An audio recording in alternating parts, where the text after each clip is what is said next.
নমস্কার, কেমন আছেন সবাই? মৌমিতার একটি নতুন ব্লগে আপনাদেরকে স্বাগত। রবিবারের দিনটি ভীষণই ব্যস্ততাময় কেটেছে, তো আপনাদের সাথে শেয়ার করে নিচ্ছি আমার সারাদিনের কিছু স্পেশাল মুহূর্ত। তো যাই হোক, স্পেশাল তেমন কিছুই নয়, সবই সাধারণ মুহূর্ত। আমার ব্লগগুলি আপনারা জানেন তেমন কোনো এডিটিং থাকে না, আমি ছোট ছোট ক্লিপস নিই আর সেগুলোই আপনাদের সাথে শেয়ার করি।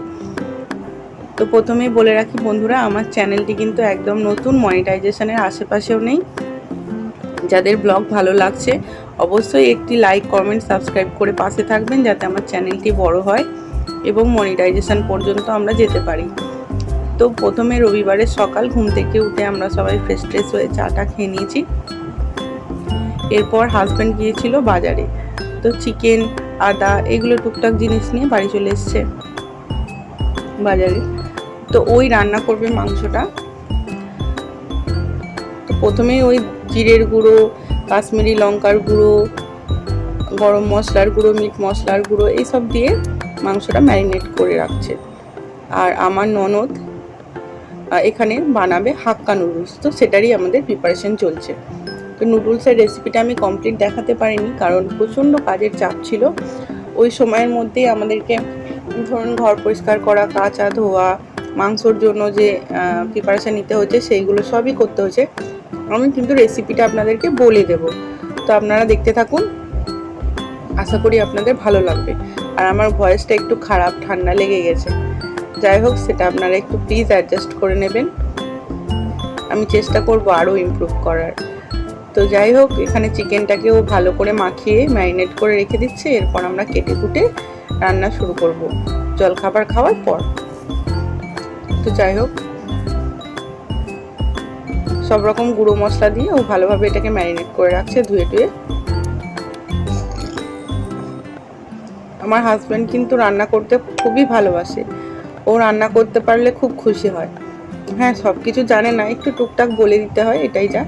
আর এই যে আমার জন্য একটু শশা নিয়ে এসেছিলো, তো শশাটা আমরা জলে টলে ধুয়ে এই তোমার হচ্ছে ঝুড়িটার মধ্যে জল ঝরাতে রেখে দিয়েছি। এটা ভালোভাবে জলটা ঝরে গেলে ওই প্লাস্টিকটাও জল ঝরাতে রেখেছি, যাতে করে প্লাস্টিকটার মধ্যেই ভরে আমরা ফ্রিজে রাখতে পারি। আর এই যে আদাটা নিয়ে এসে দেখুন কত লম্বা। তো যাই হোক, আমার ননদ হচ্ছে এগুলো কেটে নিচ্ছে। পেঁয়াজগুলোও সব লম্বা লম্বা করে কাটতে হবে, আর সবজিগুলোও সব লম্বা লম্বা করে কাটতে হবে। সবজি কী কী লাগছে সেটাও আপনাদেরকে দেখিয়ে দিচ্ছি। বাঁধাকপি, ধনেপাতা, গাজর, বিনস পাওয়া যায়নি, তো বিনসের বদলে নেওয়া হয়েছে ওই কলাই ছুটিগুলো। আর হাক্কা নুডলসের না নুডলস পাওয়া যায় এক ধরনের, হাক্কা নুডলস বলে। আচ্ছা, লাগবে আর একটুখানি আদা কুচি আর রসুন কুচি, সয়া সস, টমেটো সস, এই যে সবজিগুলো দেখছেন। আর নিয়েছে ক্যাপসিকাম, খুব পাতলা পাতলা করে কেটেছে, লম্বা লম্বা করে। কাটিংগুলো আপনারা দেখে নিন, আমি আপনাকে মোটামুটি বর্ণনা করে বলে দেবো যে রেসিপিটা কিভাবে করেছে। প্রিপারেশনটা আমি পুরোটাই কভার করেছি টুকটুক করে। এই যে বাঁধাকপি, ধনেপাতা, বাঁধাকপি আমাদের ওই অর্ধেকটা মতো লেগেছে, এটি একটু ছোটো সাইজের বাঁধাকপি, যেহেতু অনেকগুলো সবজি পড়ছে তো অল্প হলেই হয়েছে। সবজিগুলো কিন্তু খুব কড়া ভাজা হবে না। তো এই যে শ্বশুরমশাই নিয়ে এসছেন একটি তরমুজ, তো তরমুজটা রাখা আছে। তরমুজটা আমরা কিছু খাবার টাবার খাওয়ার পর খাবো, খালি পেটে তো ফল খাওয়া যায় না। এই ফলগুলো আনা হয় মেনলি আমাদের বাড়ির পুজোর জন্য।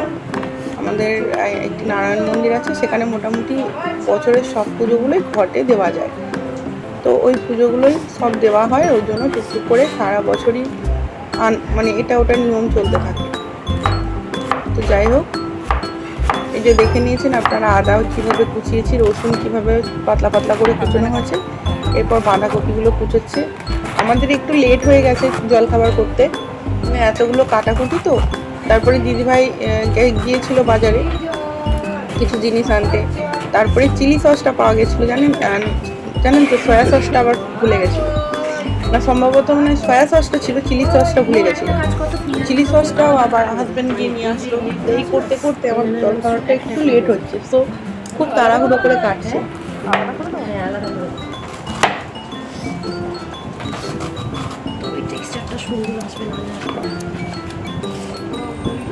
এই যে দেখুন সবজি কতটা।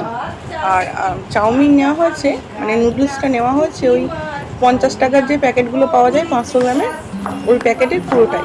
কারণ নুডলসটা হয়তো খুব বেশি বাড়েনি সিদ্ধ হওয়ার পর। ওই যে নুডলস শক্ত শক্ত রাখতে হয়, মানে 80% সিদ্ধ হওয়া নুডলস এখানে ব্যবহার হয়েছে। দিদিভাই বলছে যে দেরি হয়ে গেছে, তাড়াতাড়ি করে করতে হবে, আমি খুন্তি করে এগুলো ছাড়াতে সময় লাগবে, তুই আমাকে এগুলো একটুখানি আলাদা আলাদা করে দে, তাহলে আমার তাড়াতাড়ি হয়ে যাবে।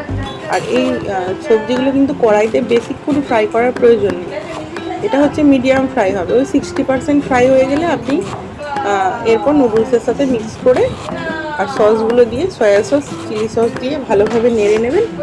আর নুন একটু কম দেবেন, সয়া সসে তো নুন থাকে, চিলি সসেও আপনার নুন থাকে। আর কাঁচা লঙ্কা লাগবে, কাঁচা লঙ্কাগুলো দিদিভাই পরে কুচিয়ে নিয়েছে, মনে ছিল না তো, সেটাও আমি দেখিয়েছি যদিও। তো এইভাবে ভালো করে একটু টস করে নেড়ে নিয়ে এরপর যারা টমেটো সস পছন্দ করেন তারা টমেটো সসটা হচ্ছে ওপর দিয়ে তারপরে খেতে পারেন, বা টস করার জন্য সামান্য একটু টমেটো সস দেবেন, খুব বেশি দেওয়ার দরকার নেই। তো এই যে আমার মেয়ে সকাল থেকে উঠে লাফালাফি শুরু করেছে, ও প্রচুর লাফালাফি করে সারাদিন, প্রচুর, একটা মিনিটও ও বসতে পারে না। তো আমরা ওকে শান্ত করার চেষ্টা করছি, চিনি খেতে ভালোবাসে ও, কয়েক মাস যাবত ওর খুব চিনি খাওয়ার নেশা হয়েছিল, তো আমরা এত চিনি দিতে চাইছিলাম না, আর লজেন্সও তো এখন খেতে পারে না, তো ওর জন্য আমরা আনিয়েছি হচ্ছে মিছরি, ওই মিছরিটা ওকে দিয়েছি যেটা ও খেতে পারবে। তো এই যে এনে হাজির করা হয়েছে, হাজব্যান্ড নিয়ে এসছে, তারপরে হচ্ছে শান্তি যে চিলি সসটা পাওয়া গেছে ফাইনালি। এগুলো 15 টাকা করে বোতল নেয়, সব মুদিখানার দোকানেই পাওয়া যায়, এবং একটি বোতল যদি আপনার নেওয়া থাকে আপনার অনেক দিন চলবে। আর চিলি সসটা না, যারা একটু মাখা খেতে ভালোবাসেন, ওই যেমন ধরুন পেয়ারা মাখা, কুল মাখা, আমড়া মাখা, এই চিলি সসটা একটু দিয়ে দিলে কাঁচা লঙ্কা কুচোনোর অত ঝামেলা থাকে না, একটা কাঁচা লঙ্কা দেবেন আর একটু চিলি সস যদি আপনি দেন, আপনার মাখাটা কিন্তু দারুণ টেস্টি হবে। এই যে যারা স্ট্রিটে ধরুন ভেন্ডর রয়েছে না, পেয়ারা টেয়ারা বিক্রি করে, চাট মাখা বিক্রি করে, তারা কিন্তু এই চিলি সসটা ব্যবহার করে, চিলি সস, কাসুন্দি আর বিট নুন ব্যবহার করে, তবে ওই সুন্দর গন্ধটা আসে, চিলি সসের ফ্লেভারটা কিন্তু আলাদাই। তো যাই হোক, কড়াই চাপিয়ে দেওয়া হয়েছে দুটো, কারণ অতগুলো চাউমিন তো একটা কড়াইতে নাড়া সম্ভব নয়, তো দুটো কড়াই চাপিয়ে জলদি করে রান্না করার চেষ্টা হয়েছে। এবার আজকের দিনটায় মানে সানডে বৃষ্টি শুরু হয়েছে, জানেন তো, খুব জোরে বৃষ্টি নয়, কিন্তু টিপ টিপ করে বৃষ্টিটা ওই 11টা সাড়ে 11টা থেকে শুরু হয়েছে। তো আপনারা জানেন আমার প্রতিদিন কাঁচা ধোয়া থাকে, তো সেইগুলো নিয়ে আমি এখন যেহেতু ছোটাছুটি করছি, তো আমি পুরো রান্নাটা আর আপনাদেরকে কভার করে দেখাতে পারিনি, তাই মুখেই বলে দিলাম। আচ্ছা, এই হাক্কা নুডলসটা একটুখানি হচ্ছে বাটার দিতে হয়, বাটারের গন্ধটা এর স্বাদটাকে মানে একদম রেস্টুরেন্টের মতন বানিয়ে দেবে। তো একটু করে বাটার দিয়েছি দুটো কড়াইতেই। এবার কাঁচা সবজিগুলো কড়াইতে দিয়ে দিচ্ছে ভাজা করে নেওয়ার জন্য। সবজিগুলো আপনারা বুঝে ভাজবেন, এবং মানে কমপ্লিটলি ভাজার দরকার নেই, যেমন ধনে পাতাটা আপনাদেরকে শেষে দিতে হবে। এইগুলো বাকি যে শক্ত সবজিগুলো, এইগুলো হচ্ছে আপনারা 60% ভাজবেন, এইগুলো একটু শক্ত শক্তই মানে রাখতে হবে আর কি।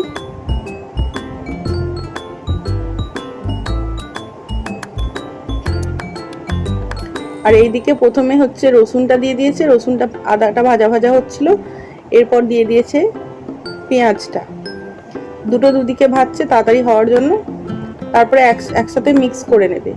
এর মধ্যে ডিমও দেওয়া হয়েছে, ডিমটাও আপনারা আলাদাভাবে ভেজে তুলে নেবেন, অর্থাৎ এই ভাজাগুলোর সাথে আপনারা মিক্স করবেন না।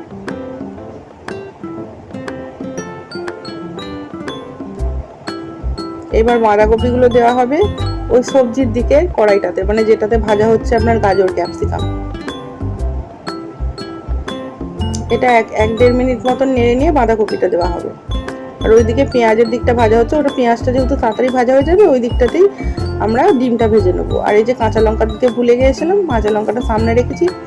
দিদি খুব সুন্দর কাঁচা লঙ্কা, রসুন ওইগুলো সুন্দর করে কুচোতে পারে, মানে আমরা হাতে কুচোতে পারবো না, ওর একটা কুচোনোর স্টাইল আছে, খুব সুন্দর কুচোয়।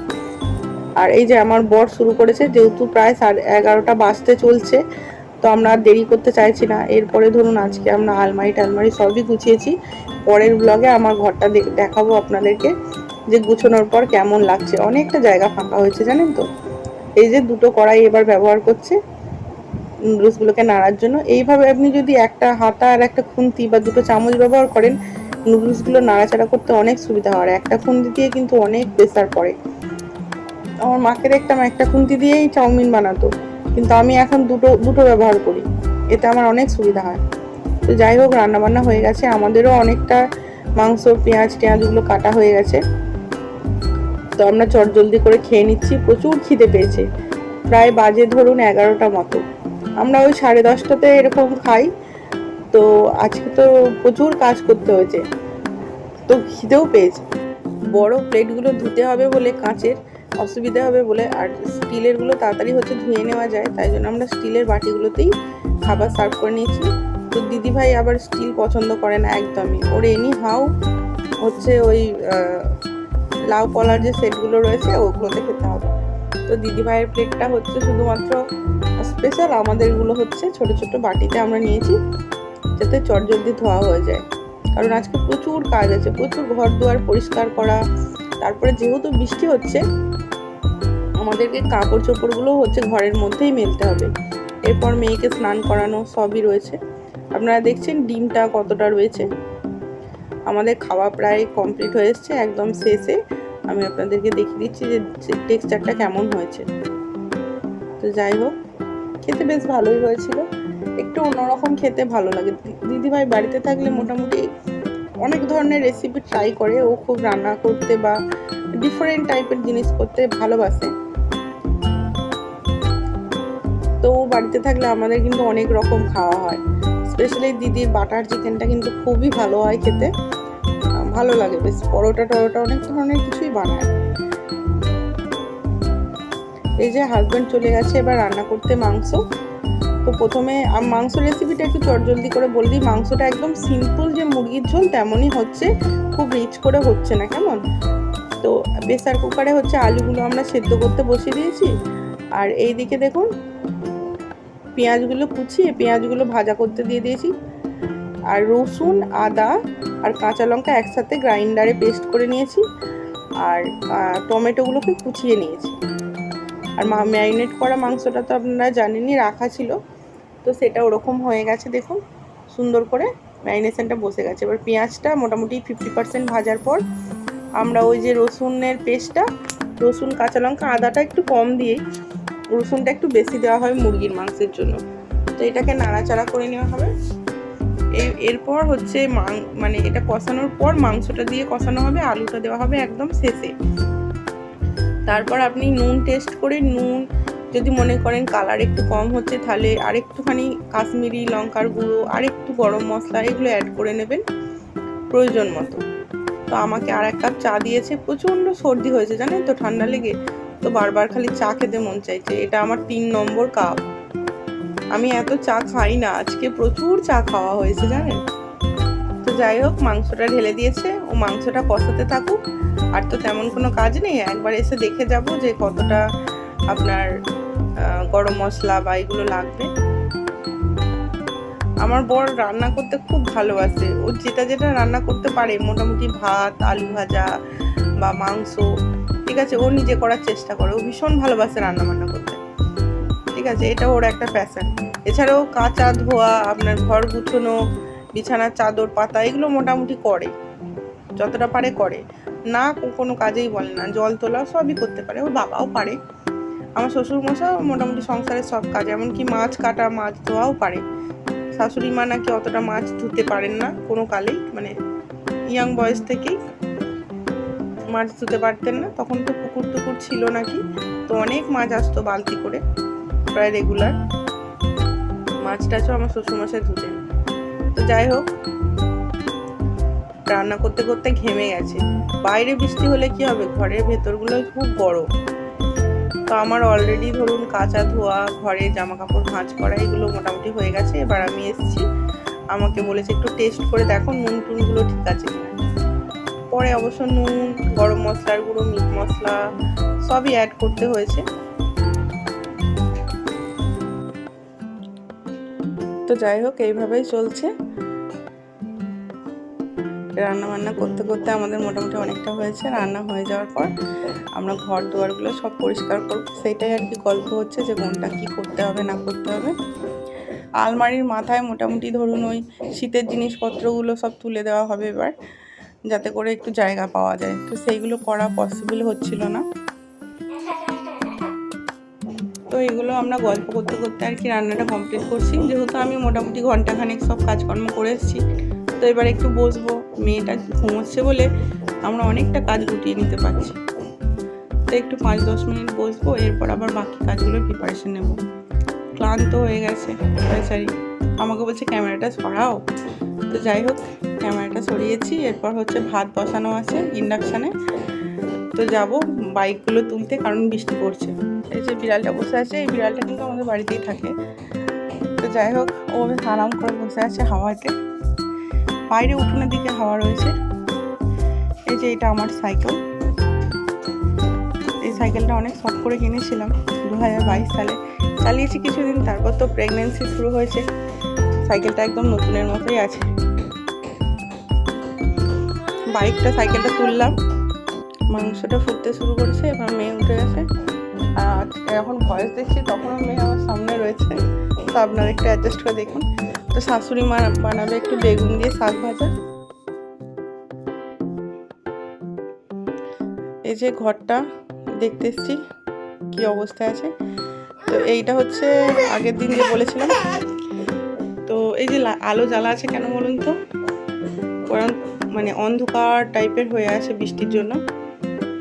তো আগের দিনে আমাদের যে একটা ছোট্ট মতো নিয়েছিল, মানে তাক ছিল, সেটা ভেঙে পড়েছে। তো ওটাকে পরিষ্কার করা হয়েছে রাত্রিরে। তো এখন বাকি ঘরটা পরিষ্কার করব।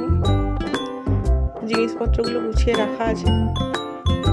এই যে আমার বাড়ির পিছন দিকটায় একটা কলা বাগান রয়েছে, আর বাড়িতে ভর্তি আশপাশটা পুরোটাই মানে গ্রাম, কিন্তু এখানটা না গ্রাম বলে মনে হয় না, এত বেশি বাড়ি ঘর দুয়ার। তো আমার বাপের বাড়ির দিকটা আবার আপনি একটু গাছপালা, একটু ফাঁকা পাবেন, উঠোনে একটু জায়গা পাবেন। কিন্তু সামান্য ডিস্টেন্সে আমার শ্বশুর বাড়ির পাড়াটায় কিন্তু আপনি কোনো ফাঁকা জায়গায় পাবেন না, একদম শহরের মতন ফিল লাগবে। তো যাই হোক, ছাদে এসেছি দেখতে যে জামা কাপড় মেলা পসিবল কিনা। ও বাবা, দেখছি বেশ বৃষ্টি হচ্ছে, ছাদ একদম ভিজে। তো আমি তাড়াতাড়ি করে ভেতরে চলে এসেছি, ভিজে যাব। তো এখান থেকে সিঁড়ির থেকে দেখা যাচ্ছে বাইরেটা, হাওয়া আসছে বেশ, ওই জন্য একটু দাঁড়ালাম সিঁড়ির গ্রিলটার কাছে। তো আপনাদেরকেও একটু দেখিয়ে দিচ্ছি। দেখুন বৃষ্টিতে একদম সামনের মাঠটা ভিজেছে। তো সারাদিন প্রচণ্ড ব্যস্ততায় কাটলো। আর বন্ধুরা, আমি জানি আমার ভয়েসগুলো একটু মানে ব্যাকগ্রাউন্ড নয়েজ আছে, আপনারা একটু অ্যাডজাস্ট করে নেবেন। তো বিকেলেই রেডি হয়েছি, বাপের বাড়ি যাব। বৌদি যাবে তার মাকে দেখতে। তো বৌদির মায়ের জন্য একটা সামান্য জিনিস কিনেছি। বৌদির মা অসুস্থ, অর্থাৎ তার একটা ছোট্ট অপারেশন হয়েছে। তো সেই কারণে আমরা যাচ্ছি। আর মায়ের কাছেও যাব। আমার মেয়ের ওই রেশন কার্ড এসছে, তো তার সাথে আধার কার্ডটা লিঙ্ক করাতে হবে। তো সেই ব্যাপারে একটু খোঁজ খবরও নিতে হবে। সব মিলিয়েই একটু যেতে হবে। তো রেডি হয়েছি। এত গরম না, ওই জন্য চুল টুল একদম বেঁধে কমপ্লিট করে রেডি হয়েছি। এবার বেরোবো। তো বেরোবার আগে আপনাদের সাথে একটুখানি দেখা করে নিই। বন্ধুরা, আমি জানি যে আমার ভিডিওগুলি হয়তো অনেক ত্রুটি থাকতে পারে, ভুল থাকতে পারে, ভয়েস হয়তো আমি ম্যানেজ করে দিতে পারছি না, আমার হয়তো ব্যাকগ্রাউন্ড নয়েজ চলে আসছে। কিন্তু আপনারা যদি আমাকে সাপোর্ট করেন, ভবিষ্যতে আমি এই জিনিসগুলোকে সলভ করার চেষ্টা করব। যদি আমার চ্যানেল থেকে মনিটাইজেশন হয়, কোনো দিন ইনকাম হয়, তাহলে আমি অবশ্যই এগুলো ঠিক করব। তো আপনারা অবশ্যই লাইক, কমেন্ট, সাবস্ক্রাইব করতে ভুলবেন না।